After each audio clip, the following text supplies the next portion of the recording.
A calm voice in the dark. Welcome to Black Background Lectures.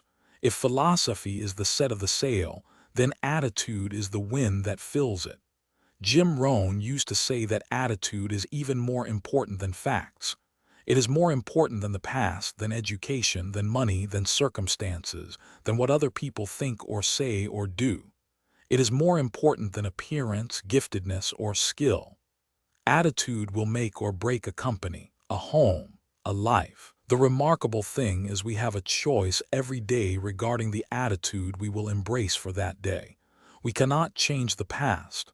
We cannot change the fact that people will act in a certain way. We cannot change the inevitable seasons.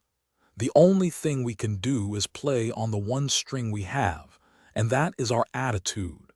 Mr. Shove taught Jim that attitude has four main parts.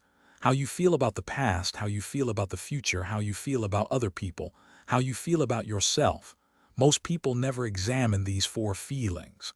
They simply drift with whatever attitude they inherited or absorbed. Jim loved to illustrate the power of attitude with the story of twin brothers. Both had the same cruel, alcoholic father. Both grew up in the same broken home. 25 years later, one brother was a successful family man with a good career. The other brother was an alcoholic, in and out of jail. When the successful brother was asked, "How did you turn out this way?" he said, "With a father like mine, what else could I do?" When the alcoholic brother was asked the same question, he gave exactly the same answer. "With a father like mine, what else could I do?" Same wind, completely different sails. The difference was attitude. One brother decided the past would not define him. The other let the past become his excuse. Jim said, "You cannot change your past, but you can change how you feel about your past." Some people carry resentment like a backpack full of rocks. They are shocked when life feels heavy. Others turn their scars into stars and use them to guide others. Same past, different attitude. Next is the future. Some people wake up excited about what the day might bring. Others wake up dreading what might go wrong. Same future, different attitude. Jim used to ask his audiences, "How many of you believe the next 5 years are going to be better than the last 5? Half the hands would go up. Then he would say, "The half who raised their hands will probably be right. The half who didn't will also be right, because your future is being created right now by the attitude you bring to it." Attitude toward others is the third part. Some people see others as threats. Some see them as teachers. Some see competition. Some see opportunity to collaborate. Some see strangers. Some see future friends. Jim said, "The more you help other people get what they want, the more you get what you want." That is an attitude. Finally, how you feel about yourself. This is the deepest part. If you feel valuable, you act valuable. If you feel capable, you attempt big things. If you feel worthy of wealth, you make decisions that lead to wealth. If you feel like a victim, you attract circumstances that keep you a victim. Jim's turning point came when Mr.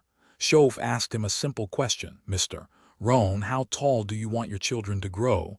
Jim said, "As tall as they can." Mr. Shove said, "Then why do you want to grow so short?" He was talking about the attitude of self-worth. How big do you want to grow? Most people never ask. They accept the small story they were handed in childhood. Jim decided that day to adopt a new attitude toward himself. I am capable of extraordinary things if I am willing to become an extraordinary person. He began to study. He began to practice. He began to repeat the new attitude until it became natural. He said attitude is developed the same way skill is developed.